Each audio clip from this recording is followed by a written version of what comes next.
Despite the claims made by Muslims about its divinity, there are numerous clues that the Quran is actually man-made. This can be proved by staying within Islamic sources, although more information is provided in the book Islam, the Honest Truth.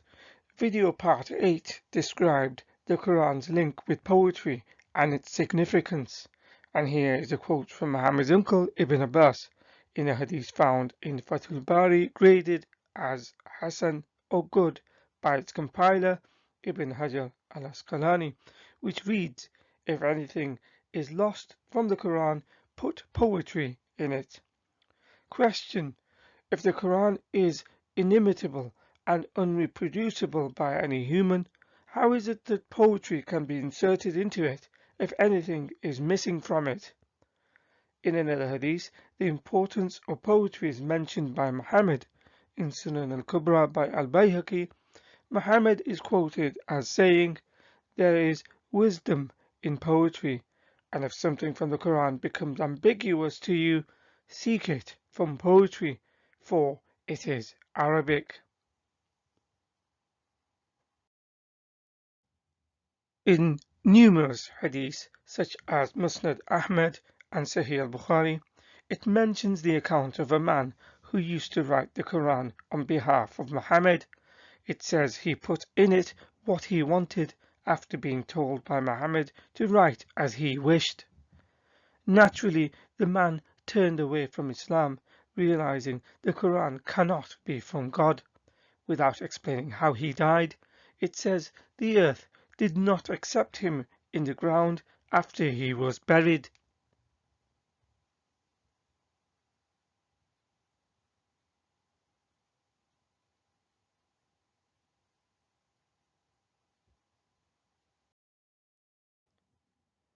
In another incident mentioned in hadith, Quranic commentaries, as well as early biographies of Muhammad, is a man by the name of Abdullah ibn Abi Sarh, who worked as a scribe for Muhammad, and he inserted his own words into the Quran with Muhammad's agreement. Abdullah then apostated from Islam, knowing the Quran cannot be from God, and then told others about it. He was later sought by Muhammad to be killed, but as he was related to Muhammad's companion Uthman, he narrowly, rather fortuitously, escaped death.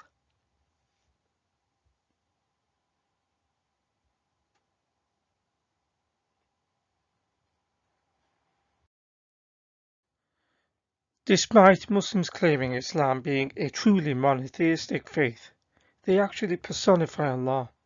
Quran 68:42 talks about Allah's shin being exposed on the Day of Judgment. Hadith literature supports this ludicrous idea. Here is the relevant section from a lengthy hadith and another hadith mentioned as part of a commentary of the Quran.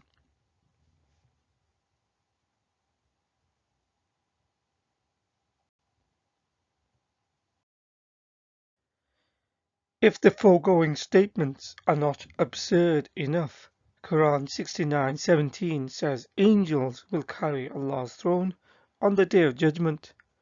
Thus Allah is being limited to a spatial and temporal dimension.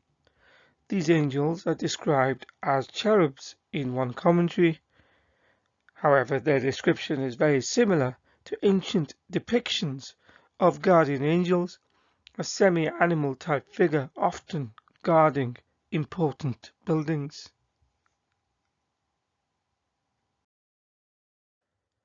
Muslims often make the claim that the Quran contains scientific facts, but when these claims are scrutinized, it becomes clear they are not.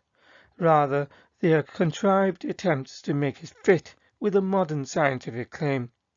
This has been explained in previous videos, including how these claims are of convenience because the Quran also contains many non-scientific claims as already evidenced. Another such example is the instantaneous travelling of Muhammad from Mecca to Jerusalem, a journey that would have taken around a month during his own time, even by camel. According to Islam, a magical winged horse called abualhaqq transported Muhammad from Mecca to Jerusalem. Thereafter, he went to heaven and back to earth in a split second. While mythical creatures like Buraq were common characters in ancient mythologies, scientific research has not found any evidence that flying horses exist. Quran 17:1 and its associated commentaries such as Tafsir al-Jalalain and Hadith literature confirm this account. Further, Muslims pride themselves on unbroken chains of narration going back to Muhammad from so-called reputable people in order to make a narration or an account authentic. This is called isnad, although it is a term usually mentioned in the context of hadith, but it is also applicable to the Quran as Quranic revelations have to be authenticated going back to Muhammad. However, there is even a tree within the chain of narration that brings Muhammad a Quranic revelation. This is referenced in Sahih Bukhari 3859. Perhaps this is another miracle amongst the huge list Muslims have made already, but it cannot be a scientific miracle because talking trees have not been scientifically proven yet.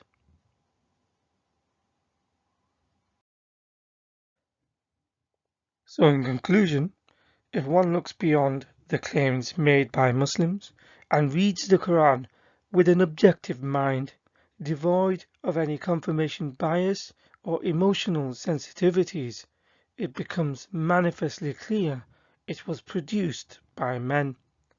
Islamic sources themselves hint at this as much. This was a brief video on the subject.